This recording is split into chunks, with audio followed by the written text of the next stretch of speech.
Dobar dan i dobrodošli u novu emisiju Sedma brzina na televiziji Plus. Iako nam je najveća želja da vam u javi pomognemo oko financiranja, održavanja i svega što ide uz vaš auto, prvu emisiju počinjemo u snovima. Poštovani gledatelji, dobar vam dan i dobrodošli na pariški salon automobila. Što su nam to pripremili Peugeot, Citroen, Nissan, Renault i mnogi drugi giganti, ostanite uz nas i pogledajte u nastavku emisije.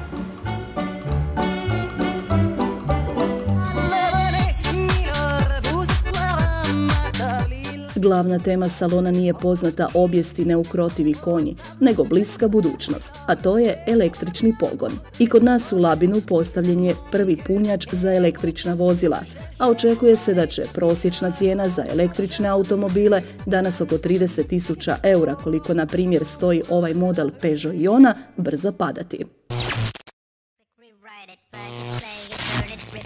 Tako je u Parizu predstavljeno puno elektroautomobila, ali i hibridnih koji kombiniraju dva pogona.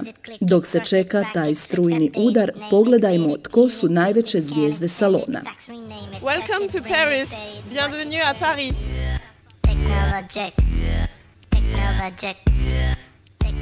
Volkswagenova 7. verzija Passata koja u Hrvatsku stiže već u siječnju.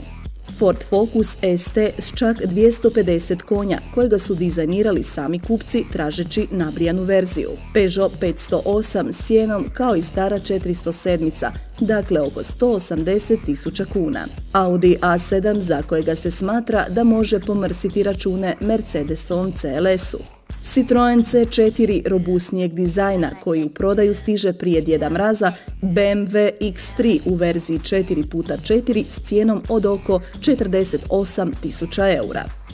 Jedna od bezbrojnijih zvijezda je i Mercedesov CLS Coupe, pod čijim će se poklopcem naći svi Mercedesovi motori. Prošećimo najvećim ovogodišnjim autosalonom.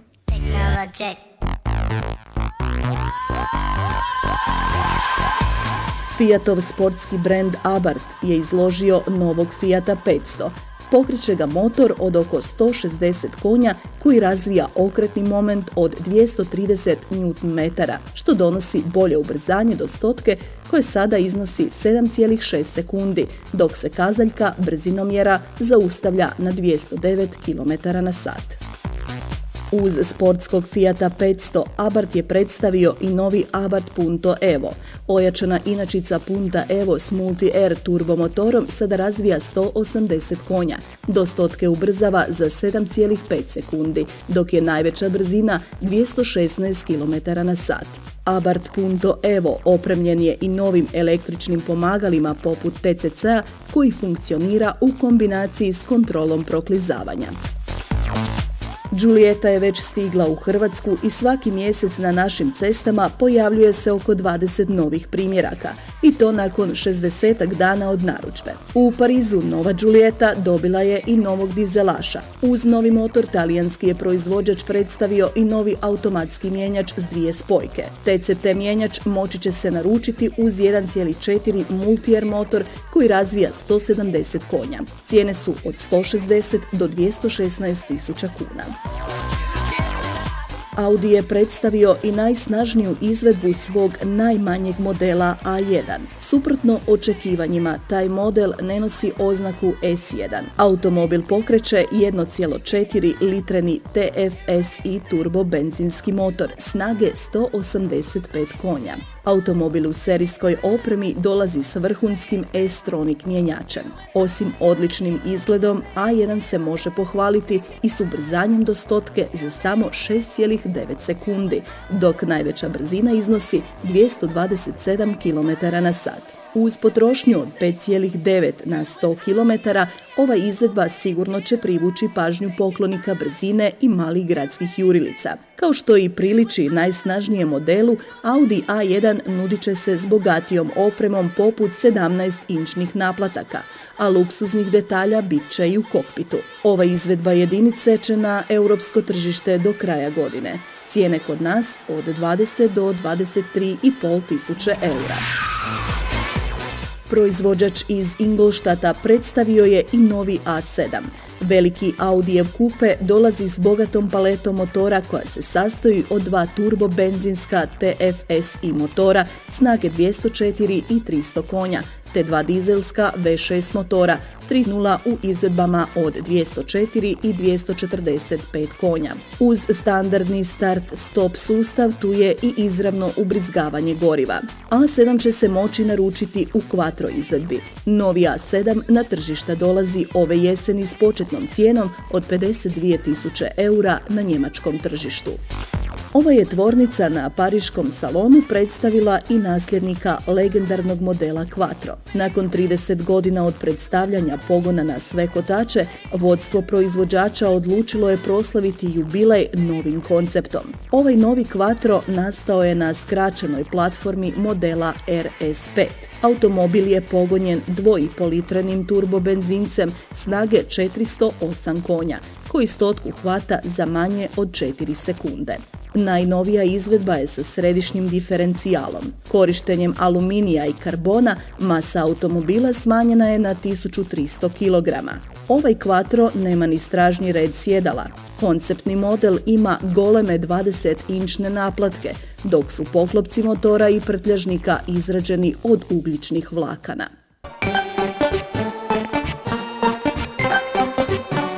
Druga generacija BMW X3 na tržište dolazi s pogonom na sva 4 kotača. Izvedba s benzinskim 3-litrenim biturbo motorom snage 306 konja stotku hvata za 5,7 sekundi, dok najveća brzina iznosi 245 km/h. Turbo dizel je slabiji i ubrzava za 8,5 sekundi.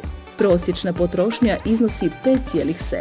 Spomenuti benzinac isporučivat će se sa stop-start sustavom te 8-stupanjskom automatikom. Druga generacija BMW X3 narasla je nekoliko centimetara, čime je povećan prostor u kabini koju krase novi elementi unutrašnjosti.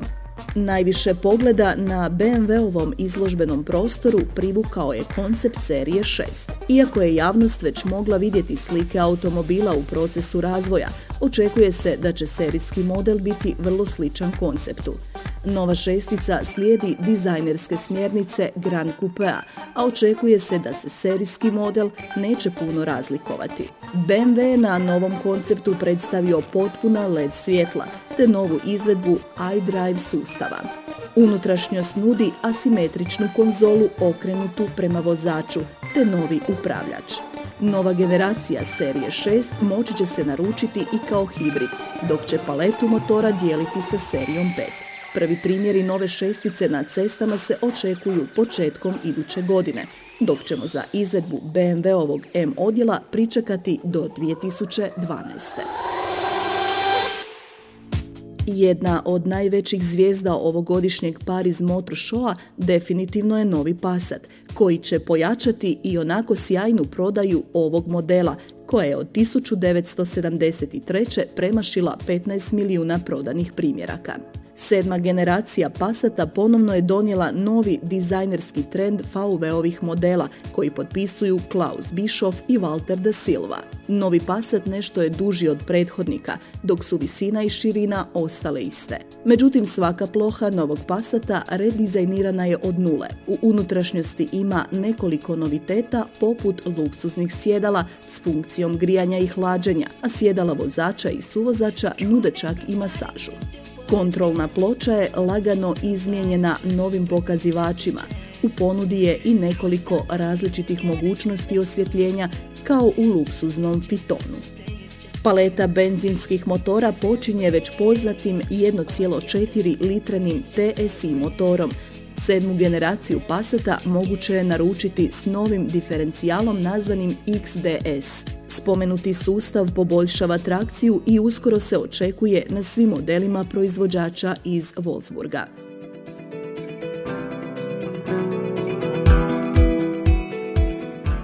Nakon popularne limuzinske izvedbe, Chevrolet je predstavio i kompaktnu izvedbu modela Cruze. Proizvođač se nada da će hatchback inačica najprodavanijeg modela ostvariti uspjeh na europskom tržištu.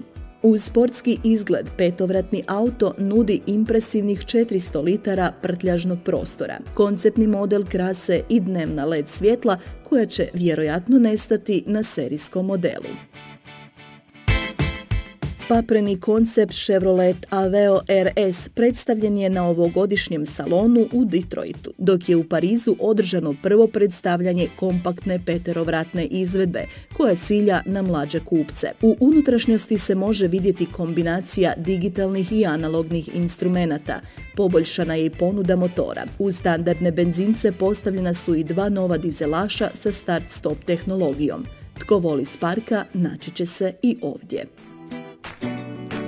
Chevrolet je predstavio i model Orlando, obiteljski jednovolumen, dolazi s 3 reda sjedala, od kojih je svaki na višoj razini, dok unutrašnjost krasi velika prostranost. Paleta motora sastoji se od benzinaca zapremnine 1,8 te dvolitrenog dizelaša sa 131 ili 163 konja. Orlando će se nuditi s 3 paketa opreme, a prvi primjerci u Europi očekuju se početkom 2011. godine.